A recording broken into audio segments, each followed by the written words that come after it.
My name is Stephen Rafferty, and you're watching These Are Questions. This is the internet show where I ask people questions about things, life, and such not. And today's guest is an on-air anchor and broadcast journalist. Please welcome Nathalie Moreau. Hello. How you doing, Nat? Welcome to the show. Doing good. Thank you so much for having me. Before we get into the show itself, I need to explain the rules of These Are Questions. Nathalie, I'm going to ask you a series of questions that are going to be based around your career and aspirations, along with a mixture of questions that are borderline idiotic and, well, randomly stupid. Do you accept those terms? You accept it? Okay, I take that yes right there. I do. Okay. So, Nat, are you ready? I am. I'm ready to go. Okay. Internet, are you ready? I'm going to take that as a yes. With that, let's begin. Nathalie, how did you get your foot into the door in becoming an on-air anchor? Explain a little bit on how you got into your field, and what did you have to do to get to the point to where you are now? So I started off with my undergrad degree, and it was in mass communications. And everyone had said, you need to go to grad school. So I went to grad school. I started at the University of South Florida. And I took a class called Florida Focus, and I fell in love with broadcast journalism. My whole thing is that I loved hearing people's stories. And I think just being able to hear someone's perspective on something, I think gives a lot of people just perspective on life. Cause we don't know what other people have gone through unless you're living in their shoes. And I feel like news kind of lets you see that in obviously a fast format, but I took the class. It's basically like a studio. We had a studio in school. I learned about video editing and shooting with the camera. And I was like, this is what I want to do. And I actually ended up transferring because I had some personal things going on. So I had to be closer to family. And I went to the University of Miami, finished my degree there. And I think I just continued to just be hungry for it. I really just wanted to keep going with broadcast. And that's how it all started. It was from that class. And I took the class actually 2 semesters, which was really cool. Local news, I think, is great because it's really important for you to know what's going on, but without having a bias. And that's the great part about local news. It's just the information. So I always tell people, you want to know what's going on and you don't want to feel like you're being pulled in different directions from different opinions, watch a local news station because you'll find out about bills being passed in your area, different things that can help you understand your community. If you want to see change, that's how you can do it. And I think I did one story because we had Amendment 4 that was in Florida, and that was when convicted felons, they weren't allowed to vote after serving their time.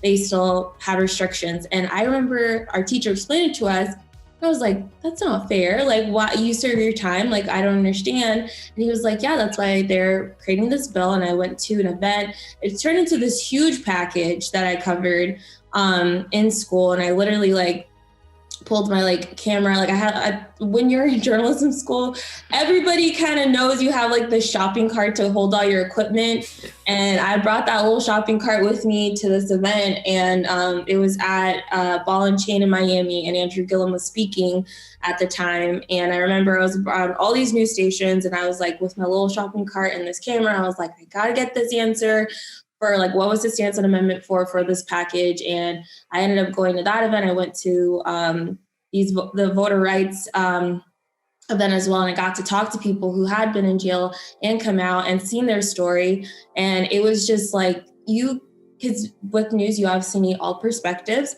It was very eye-opening to see how these things affected so many people. I met a girl that her dad was personally affected by this, and she said that affects her family. And I was just wow, all of this happened just from talking to people. And those little moments kind of kept me pushing with it. And yeah, that's kind of the start and kind of what made me want to continue doing news. That's very interesting, and it's very cool to see where one small conversation can lead to learning different perspectives from various individuals and ultimately finding a cause and eventual solution to a situation that's occurring. And I feel that's very important in news. I'm not a news journalist by any stretch of the imagination, but I think it's a very important job to get different perspectives and ultimately bringing in a judgment and a potential decision or solutions to solve key problems. And I think the fact that you were able to do that just from one conversation really shows how powerful one person can be and how powerful one person can make a difference in a situation like that or a situation in general.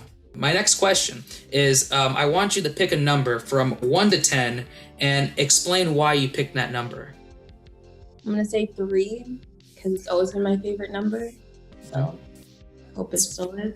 It's a good number, you know, it is. I want you to remember that number for the end of the season when we do our last interview for the season, because it's going to play a very important role. It's been a long day. Very important role in the show. So you may want to write it down. You may want to text it. I don't know. Keep it in a sticky note. You know, you may want to air it. You know, just say the number. It's going to play a role later on in the season. Okay, I'm gonna write it down. Awesome. But going back to broadcast journalism, I know reporters, they say they have kind of like their highlight story that they've done, or there was a big focus story that they're really involved with, and you kind of briefly mentioned in the beginning of this interview. But if you have one, is there like a dream reporter or dream story? Maybe there's a dream agency you would like to work in the future. Is there any of those that you would like to cover or work with in the future?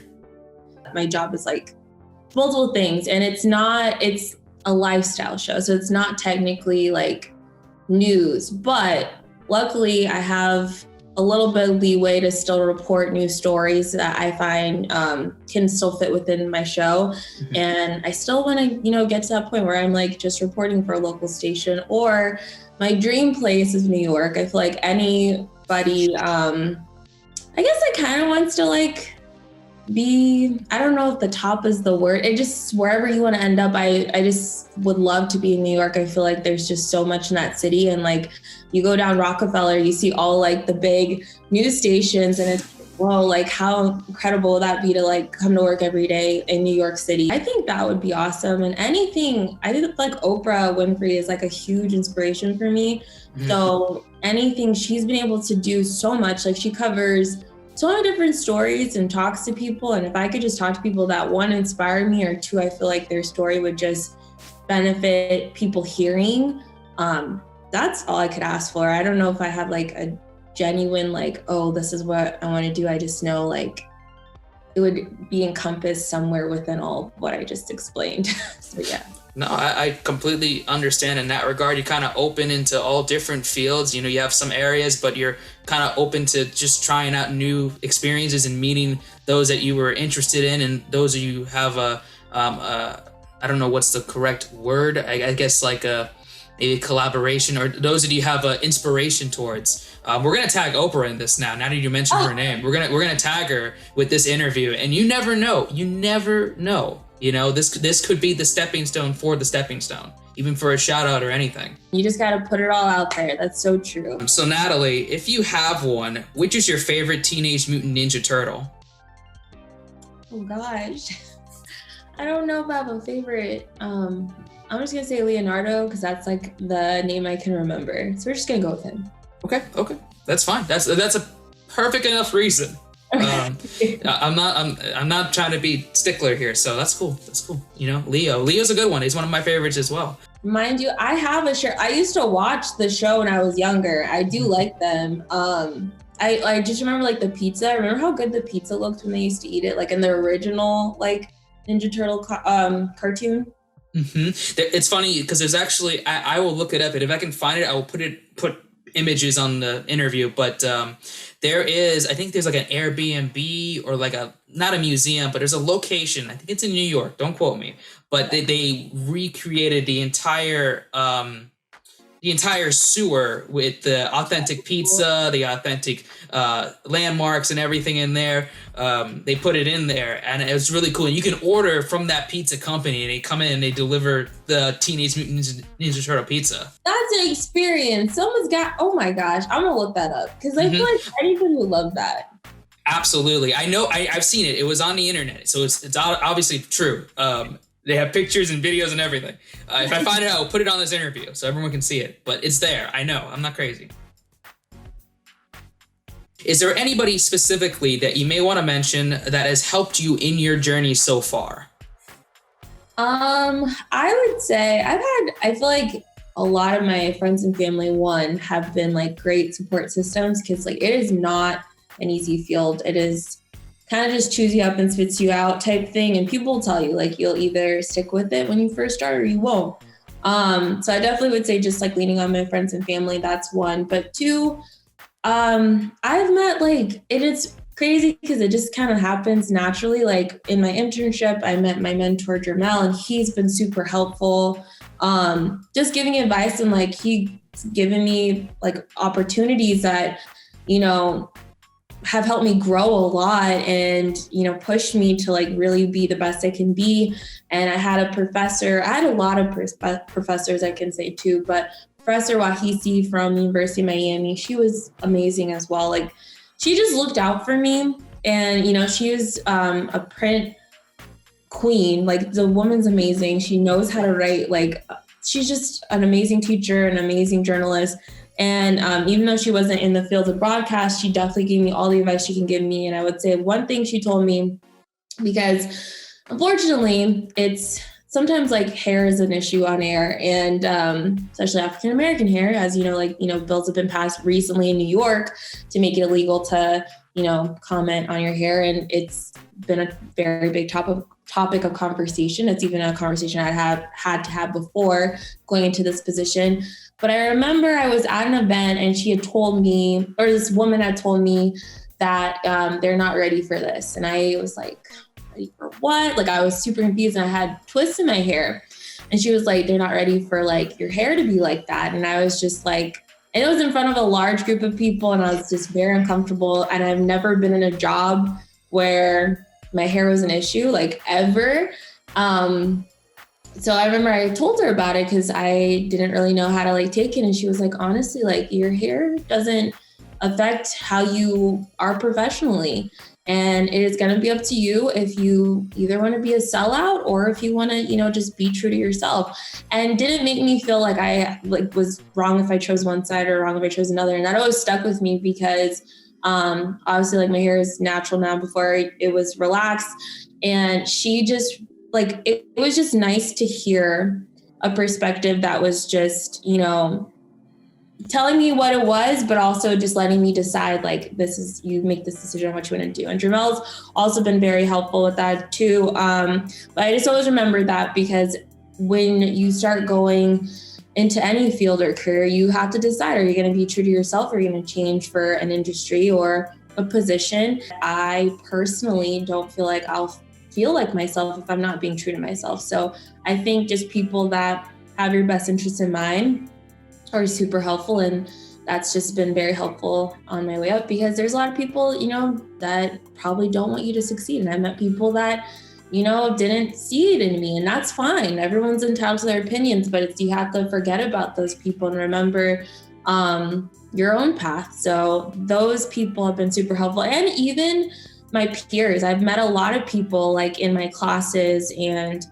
that we could just lean on each other. If there's something going on, it's like you always need someone to talk to in the media field. Like you need people to talk to. You obviously need professional relationships, but we go through so many things. Sometimes you just need to vent without it being like a question of, is someone going to repeat something, or is this going to be an unprofessional conversation? You just need like your go-to people. I have some people I still message now from school or work or maybe I met them at an event, and it's nice to have those people to lean on, because like I said, there's not always going to be people that always have your best interests at heart, but you cannot focus on those people because you can't control what other people think about you.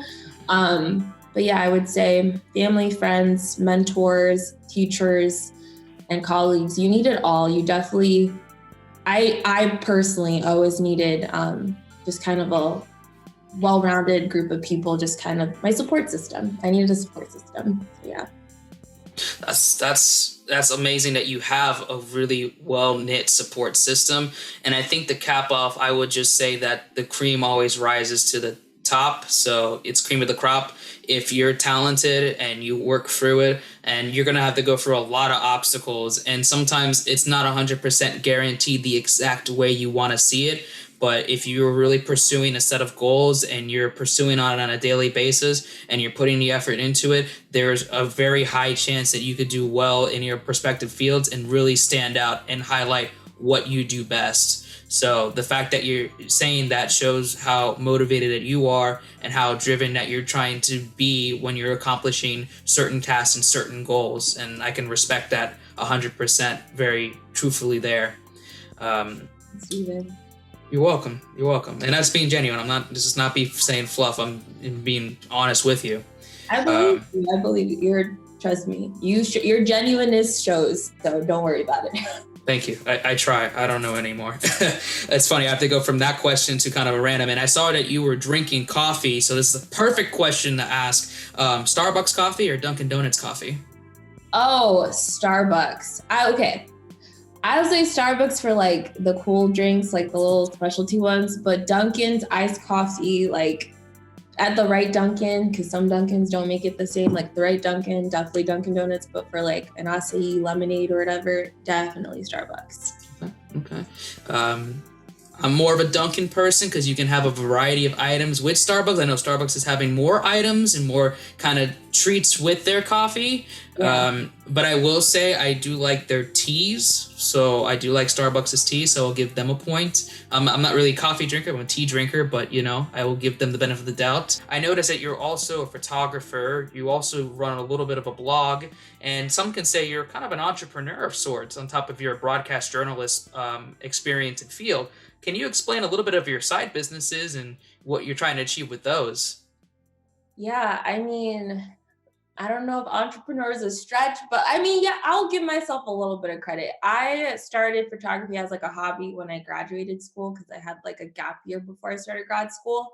And I actually ended up, kept working on it. I took a class when I was at the University of Miami, and it taught me so much. Like I learned about portrait photography and lighting, and it was just so immersive. Like I was kind of jumping into like a third level like photography class when I hadn't taken any of the prerequisites, but I had a really cool teacher that he helped me, and he was like, "You're a grad student, you could do this." And I loved it. Like as hard as it was like the kind of push that was like, oh my gosh, like I can do this. Like you just felt empowered when you kept doing it and getting better and learning how to use manual functions. So I became kind of a side business. I still do it. I don't do it as much here now, just because I'm kind of exhausted all the time. So I like wish I had more time to dedicate to it. And I think maybe when I have more of a handle on my schedule, I'll definitely get back into it. But it's kind of also helped me in the news field because I see kind of shots differently because I got into the photography stuff. And I don't know, it's just cool when you have a concept and you can kind of bring it to life. For me, it's just kind of a side thing. I try to get creative with my editing too. And I've gotten opportunities for that as well. But like I said, right now it's just like, it's a very hard time. I'm realizing balance is the key to life and you can't do everything. So when I have more time, I'd love to get back into it in a more structured manner where I can be just more available to clients or just people that are, want to take pictures. But yeah, I don't know. It is a side hustle. I'm not going to lie. I definitely made it work for some extra cash, which is awesome. But I think the best part about it is just like the people you can do it for, like people you can meet, like especially when I can take pictures of my friends. I'm like, oh my gosh, like also too, I don't like charging them because it's weird to me because I'm like, you're my people, but it's cool to like see them in these moments, and it's like I can capture this moment for them, and it's a great memory for me as well. So yeah. Do you have any advice for aspiring news anchors and aspiring journalists? Yes, I do, because I feel like there's so many things you have to focus on, but if you're trying to get into broadcast news, definitely make sure you're always updating your reel. You need to make sure like you have your best content, And I feel like it's also a great way to see your growth after like you've, filmed some packages, filmed some stand-ups. And then like maybe a year later you do it again and you see, I've grown from this. So it's really good for you, one, to kind of like see how much you've been improving, but two, it's like a Reels your resume. I don't know if everyone knows what this is, but basically it's like a 2 minute to, I want to say 5 or 7. It should be 2 minutes. Everyone, it's different. If it's longer than that, it's because you add your packages. Packages are basically the full length news stories you see on the your local news or CNN or Fox, whatever news station you watch. And that's kind of like your bread and butter. You need to figure out how to create a story and put it in a cohesive way so that people understand it. Because you can be covering politics, you could be covering, like a local fire, anything, but you need to be able to put it out to your audience so that they can understand it, whatever the story may be. So that is your reel. That is everything you have. Work on making sure that's the best you can have it. You can, if you're not doing it in school, go film stories on your own. Most people, not all, because it's some people are, they're just afraid of the camera. That's just what it is. But if you can find someone that lets you do a story on them, or, just use your resources first, and then you'll start meeting other people that will be like, I know this person. It really is word of mouth. So just start where you can and get your foot out there and get your reel done. Work on your on-camera presence. That could be your voice, because we talk differently on the news. And I have a very naturally high-pitched voice. And I was lucky that someone told me, they're like, you need to work on your voice. And I was like, I don't know what you mean. Heard myself. And I was like, oh, I get it now. Like, it doesn't sound right. And honestly, I was talking to a coworker about this, or a couple coworkers, and it's like, you have to watch yourself to learn, but watching other people, so helpful. I remember one reporter I shadowed, she was just like, try saying like this. I don't know why I clicked that one day, like trying to like lower your voice and your tone, the way she said it. And I was like, since then, I was like, I just have kept growing with it, and it's going to take time. I don't know what it is about repetition, but it helps. And I used to read stories like just to practice the night before going into school.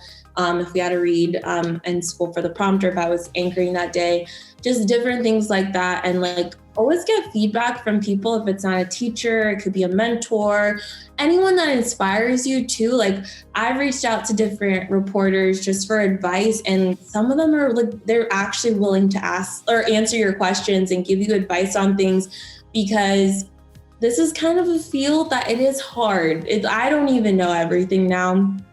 I'm still learning, but it's kind of like you need to ask the questions, because there's going to be a lot of things pop up when you look for that first job and you're not going to know. But get those contacts when you're in school, find out who is doing what you're doing, and truly ask them, like, how did you get there? Like, ask all the questions. And telling you, journalists, we love to talk. We just love to do it. So just ask and someone's going to answer. But then I would also say too, someone had said to always make sure you get a mentor. I do think that's important. I definitely do think just knowing someone in your field, super helpful. But I think all of those things are super important. And then don't listen to people, because I've heard people say your reel's not important, no one's gonna watch it. People are gonna watch you. They're gonna look you up. All of those things. Make sure your social media, like, I don't know whoever you are or what you're gonna do, but if you're trying to do a local news, try to keep the images, a little more not salacious. Everyone's always watching, especially when you're on TV. So just make sure, like, one, obviously stay true to yourself, but, think it's still a job. And, it's also great though. There are different media outlets like Complex or Vice or Vox that, you can dress however you want, but just know which field you're going into and like be aware of that when you're doing stuff on social media. But also definitely take a web design class and do as much editing and packages as you can in school, because that's what people want to see. They're going to hire you based on packages. You're going to have to turn packages every single day in this job. You may hate that at school, and it's like, well, it's going to kind of be the first thing you're going to do. You got to learn to love it. And then maybe your first job may not be what you expect, but just hang in there. And it is hard, but you could do it. As long as you believe in yourself, you could do it. But yeah, I think that's everything. And then if anyone, I don't know who's watching this, if they have a question, feel free to find me on LinkedIn, message me. I can help with what I know, but there's just a lot of things to keep in mind. And I know I just said a lot, but I know, but in reality, I needed to know that and more. So I was just trying to help as much as I can for little newsies out there. I don't know who's listening, but yeah. I have one more question to ask you, and it's not so much a question, but it's more or less, I want to quiz you a little bit since you are a news broadcast on-anchor journalist, interesting person. I have a couple of news headlines, and you're originally from Florida, and I want these headlines. I want you to determine whether these specific headlines are a fake story, so if it's fake news, or if it's a Florida man specific story. Okay. That's so hard because Floridians, we have the most interesting news story. And I'm like, of course it's someone from Florida every time. Florida is always involved in everything. Yes. Here is my first story. Florida man hospitalized after iguana runs in the bike, causing crash. Runs into his bike? Yes, the man was injured and had to go to the hospital because of it. I'm not going to lie, that does sound real because they can run pretty fast. Is that real? I'm going to say yes. Say yes? It is real. It is a real story. It happened. The man's okay, for the record, but he did get injured after iguana. Gosh, and they're scary. I'm not going to lie. Like, those things are huge, and they'll be, like, in packs. Ugh, I don't mess with iguanas. My next story is Florida man decided to open fire on Hurricane Irma by using his custom-made crossbow. On the hurricane? Yeah, he was trying to shoot the hurricane. I want to say no, but for some reason, I feel like it's going to be a yes. But I'm going to say no. I don't know how you shoot a hurricane. I'm going to say no. But if watch is going to be yes, I'm going to be like, of course, it's Florida. Okay, I'm going to say no. Final answer, no? Yeah, I'm so scared. Okay, you are right. It's not a real story. Not yet, at least. You're right, though. Someone's probably going to do it. Next story. Florida couple trapped in unlocked closet for 2 days. You're kidding me. That's crazy. Okay. I'm going to say it's real, but how do they not know it wasn't locked? I'm going to say it's real because I feel like that would happen for some reason. When I read this story, I was like, okay, this is interesting. So to answer your answer, it is yes. It is a real story. It was a couple. I will not get into specifics. They were together and, they got trapped in the closet, allegedly, in an unlocked closet. Oh my gosh, that is insane. My next story, I have 2 more left. My next one is a Florida man arrested for throwing a Shamu the whale ice cream cake at an elderly woman. What? That sounds so, oh gosh. Why do I feel like, I'm gonna say it is real. No, but no, I'm gonna say it's real because I've been in situations where people just yell at the elderly and it's I don't get it. In Florida, it's people don't care. I'm gonna say it's real, but I hope it's fake. Okay, final answer. Your answer is real. You are not correct. It is a fake story, thankfully. No elderly women were hurt by a Shamu the whale ice cream cake. My last Florida man story is a Florida man protects his car from Hurricane Dorian by parking it inside his kitchen. I feel like that does sound real. People put their cars anywhere. I'm gonna say yes, but I don't know. I'm just gonna say yes. Okay. Final answer, yes. To answer that question or that story, it is yes. It is a real story. Florida man during Hurricane Dorian parked his smart car. For the record, it was his tiny smart car inside his kitchen, and it protected his car from the hurricane.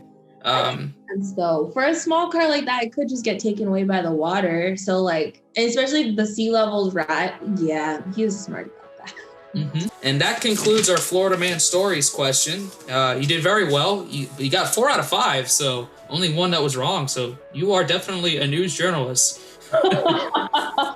I'm glad that was the ranking or how I was able to, prove that I'm eligible to be a journalist. So it was good. If you look at my invisible watch that I don't have, this concludes our interview with These Are Questions. Nathalie, it's a pleasure interviewing with you. Is there anything that you would like to promote or anything you would like to say? Last words, this is your time. Whatever you would like to say before we close off here. I don't know. I don't know. I would just say, one, thank you for having me on. This has been great. I really appreciate you asking me. And I don't know, just say like, I don't have anything to promote, but I mean, if you work anywhere, just keep me in mind. If you ever need a journalist, I mean, I'm here. And yeah, if you want to get into this field or anything, just, keep shooting for your dreams anywhere in media. Do what, is your purpose in life, like fulfill that, and whatever makes you happy. If you're not happy doing something, then don't do it. Just find your passion, and that's all you have to do. And that's all I have to say. And very fitting end to our interview there with that inspirational message.